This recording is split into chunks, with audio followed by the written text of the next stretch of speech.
En 1985, l'URSS est une superpuissance en déclin. Le pays est épuisé, sclérosé. Mikhail Gorbatchev, le nouveau secrétaire général du Parti communiste à 56 ans, il représente la nouvelle génération qui veut moderniser le système.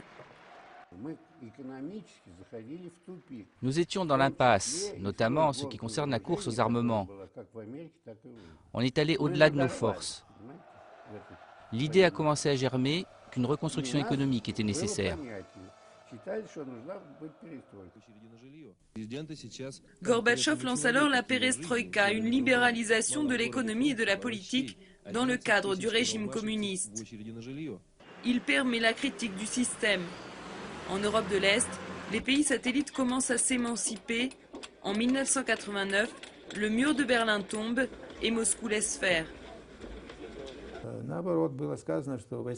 Gorbatchev a donné à nos troupes l'ordre de rester dans les casernes. Nos troupes sont donc restées dans les casernes. Gorbatchev avait apporté une nouvelle doctrine. Il considérait que les peuples devaient pouvoir disposer d'eux-mêmes. Ce vent de liberté déborde vite des pays satellites et atteint l'Union soviétique. Le Caucase se rebelle contre Moscou, les pays baltes suivent, la Lituanie déclare son indépendance.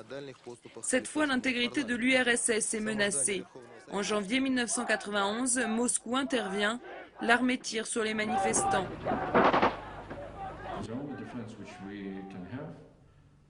Notre seul moyen de défense, c'était nos citoyens. Les citoyens lituaniens étaient très préoccupés par notre indépendance et ils pouvaient ensemble défendre nos principaux bâtiments. Des centaines de milliers de personnes se sont rassemblées autour de notre tour de télévision. Ils n'avaient pas peur.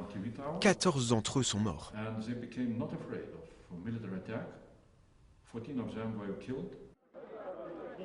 L'armée soviétique finit par se retirer. Un petit peuple non armé a fait reculer Moscou.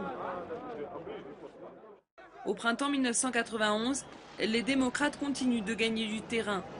Les conservateurs tentent alors un putsch et les chars entrent dans Moscou. Mais la population résiste et le coup d'État échoue.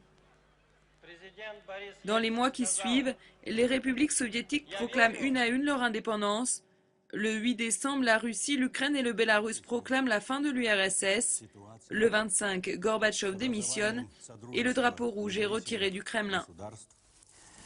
Я прекращаю свою деятельность на посту президента СССР.